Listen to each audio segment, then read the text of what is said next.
اللهم صل على سيدنا محمد النبي الأمي وعلى آله وأصحابه وسلم. اللهم صل على سيدنا محمد النبي الأمي وعلى آله وأصحابه وسلم. اللهم صل على محمد وآله وصحبه وسلم. درود شریف یو ډیره ښایسته وظیفه ده او دا د الله وظیفه ده. د الله وظیفه داسې ده وی الله پاک څه کوي؟ الله پاک درود شریف لولي. څنګه درود شریف لولي؟ د الله درود شریف لوستل څنګه دي؟ دا الله نزول د رحمت دی چې په خپل نبی باندې کوي. ولې؟ دا قرآن کې الله وایي ان الله وملائکته یصلون علی النبی. الله او د الله فرشتې خپل حبیب باندې په نبی کریم صلی الله علیه وسلم باندې درود وایي، مطلب نزول د رحمت کوي. الله په نزول د رحمت کوي او فرشتې ورته دعا د نزول د رحمت کوي. او یا ایها الذین آمنوا ای د ایمان خاوندانو تاسو درود وایي په نبی علیه السلام باندې، صلو علیه، په نبی علیه السلام بارک باندې درود ولولئ. نو د الله حکم هم دی او باعث اجر او ثواب هم دی. درود شریف یو ډیره بهترینه وظیفه ده. ټول مسلمان له پکار دا دي چې په نبی علیه السلام بارک باندې ډیر درود لولي. اکثر باندې خلک تپوس کوي یاره موږ له څه وظیفه راکړه چې یاره د مشکلات تیز ورته هم درود شریف لولئ. ډېرې فایدې دي پکې. یو خدا چې ګوره د هر لمانځه نه پس کم از کم 11 پېرې، کم از کم که یو سړی زیات لولي دي خو چې کم از کم 11 پېرې درود شریف خامخا لولي. او په دې ځما کې نبی علیه السلام بارک فرمایي الله پاک سیاحین فرشتې مقرر کړي چې هغه الله نبی علیه السلام بارک ته د هر مؤمن مسلمان درود شریف رسوي او ورته وایي چې فلاني د فلانکي زوی په تا باندې درود شریف ووایي. نو دا پیغمبر صلی الله علیه وسلم ته باقاعده وړاندې کېږي. دا ډېره د فخر او د خوشحالۍ خبره چې ګوره ستا نوم هلته ذکر شي د نبي علیه السلام بارک په دربار کې چې فلانکي در باندې درود ووایي. د دنیا مشاغلو کې موږ اخته یو، که لږ وخت سړی درود شریف له ورکوي نو د دنیا ګټه هم ده او د آخرت ګټه هم ده. بل زه تاسو ته یو ختم ښیم، ډېر مجرب دی. ما چې څه دپاره م کړی دی نو الله پاک هغه دعا زما قبوله کړې ده. زما پې تجربه شوې ده په دې څیز باندې. طریقه کار یې دا دی چې د جمعې مبارکې په شپه باندې، یعنې د زیارت په ورځ د ماسخوتن د لمانځه نه پس د جمعې شپه شروع کېږي. د ماسخوتن د لمانځه نه پس د خپل کور افراد بال بچ به کښېنې او د درود شریف ختم به کوې. څومره به وایې څومره چې ستا ته خوښوي، 500 وی، 1000 پېرې وی، 2000 پېرې وی، بس یو تعداد په خپله مقرر کوه، هغه تعداد وایه. یو تعداد په خپله راونیسه، هغه تعداد وایه. موږ خو به د ګټو باندې کاڼو باندې شروع کړی، باندې د کجورو د کاڼو باندې ګټلو باندې نو چې شروع کړو هغه کې دا اوس 1900 تعداد د دې اوس تقریبا 10,000 دی. دا دې باندې موږ شروع کول او موږ به په دې باندې نو که داسې په کجورو په هډوکو باندې وایي، که په کاڼو باندې وایي، که په تسپو باندې وایي، که په ګوتو باندې وایي، که په ټایم باندې منحصر کوي چې یاره موږ به د 9 نه 9 بجو پورې یا 10 بجو پورې درود شریف لولو. کور کې ټول ځان سره کښېنوئ، موبایل یې بند کړه، ټي وي بند کړه، دنیاوي خبرې بندې کړه او راځئ کښېنه چې ختم وکړو. یعنې د ختم اهتمام چې وکړي، د اهتمام کې کار دی. بعضې خلک وایي زه درود شریف یم، خو هغه ځان له صرف وایي درود شریف، هغه ځان له هم فایده ورکوي، دا نه چې هغه بې فایدې دی. خو چې زه کوم وایم چې هغه ته په دعاګانې پې قبلېږي، سوالونه پې الله قبلوي، هغه دا درود شریف ته چې سړی په جمع باندې دې سره اهتمام وشي. یو قسم نه د انګریزۍ والا لفظ کې نه سلیبریټ شي. تاسو دې اهمیت ورکړئ چې لکه راځئ غونډ کینو او د دنیا ټولې معاملات پرېږدو او راځئ دې ته کینو او دا درود شریف دا ختم کړو. نو دا سلیبریشن دی، دا اهتمام دی. د اهتمام کې ډېره غټه فایده ده.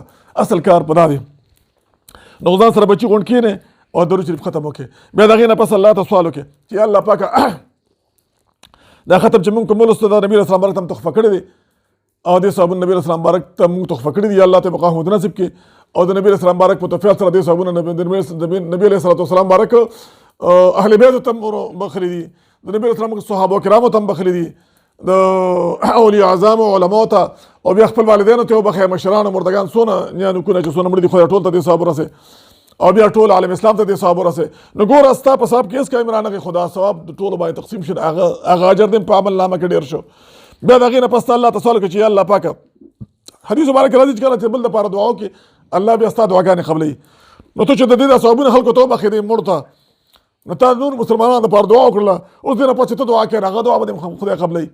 یو د درود شریف برکت شو او یو د دغه دعا برکت شو چې د هغې نه پس ته کوم سوال کوې خدای به دې قبلوي. بیا د هغې نه پس دعا شروع کړي یا الله پاکه ماله کور راکړي، زما کور نشته.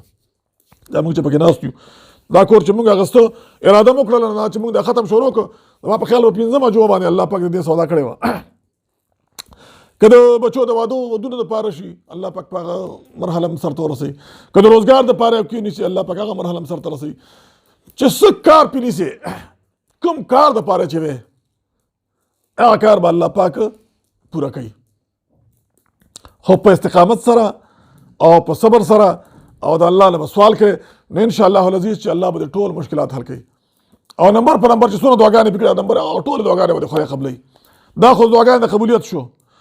بل د دې نه علاوه په دې کور کې برکت وي، په کور کې د سحر اثرات په ختمېږي، ځکه هر هفته پکې ختم کېږي، د جادو اثرات په ختمېږي، د بد نظر اثرات په ختمېږي، د جنات اثرات په ختمېږي، سرکشه جنات په دې کور ته نه راځي. نو کور کې به د یو قسم برکت وي، اتفاق به وي پکې، اتحاد به وي، په بچو باندې به د درود شریف اثر وي او د ټول نه غټه فایده ده. خیر دا یو عادت ته جوړ کړه په کور کې او د دې کې قضایي نه راځي، مرګ حق دی، څوک هم ترې خلاصېږي نه.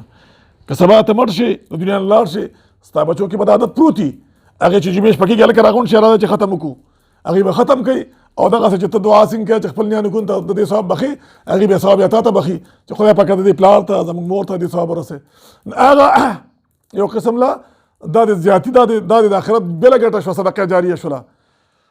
نو زما دوستانو کوشش دا کوئ چې د دې ختم اهتمام شروع کړئ په کورونو کې، ډېر لوی برکت لري او فضایل یې خو ډېر زیات دي. حدیث مبارک کې د درود شریف چې کوم فضایل راغلي دي چې نبی علیه السلام بارک شفاعت پې سړي ته ملاویږي چې کوم سړی ډېر درود شریف نبی علیه السلام بارک ولیي، نبی علیه السلام بارک خوب کې ملاقات د نبی علیه السلام بارک سره کېږي.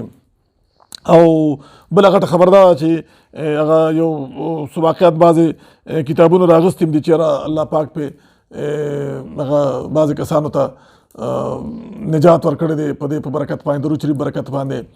او پکې هغه یو ماشومه وایي دغسې یو کس شپونکي یو مسافر په لار سفر کوو نو یو شپونکۍ جینۍ ولاړه وه نو وایي ده ته د اوبو ضرورت شي نو هغه کوي ته چې ورنږدې شي نو هغه کوي کې اوبه ډېرې ښکته وي نو هغه ماشوم یې ولا رانږدې شو ورته وایي بابا څه کوې ورته اوبه دې پکار دي، ورته وایي او زه باندې پوه شوم چې تا د اوبو ته ماشوم یې وایي لاړې تو کړې هغه کوي ته وایي هغه کوي نه کوي هغه اوبه سر له رالی د پې اودس هم وکړو هغه اوبه استعمال هم کړي، بیا هغې ماشومې ته وایي چې ستا د لعاب د خولې په لعابو کې دا دونه برکت ته کوم ځای نه راغی، هغې وایي چې زه په ښه بد پېښې یم زما عجبه چې درود شریف نه ده لیدلی.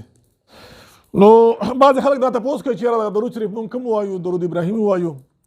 نو دې کې شک نشته درود ابراهیمي ځان له ډېر لوی فضیلت لري او که سړی لږ تعداد سره وایي نه درود ابراهیمي لوی ښه خبره ده، د هغې ډېر فضایل دي جدا.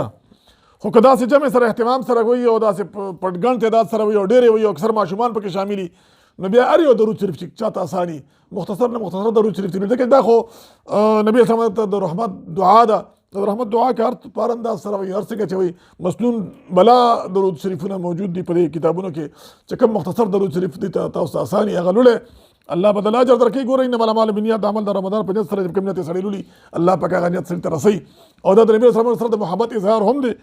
نو الله دې زموږ او ستاسو د خپل پیغمبر سره مینه نصیب کړي.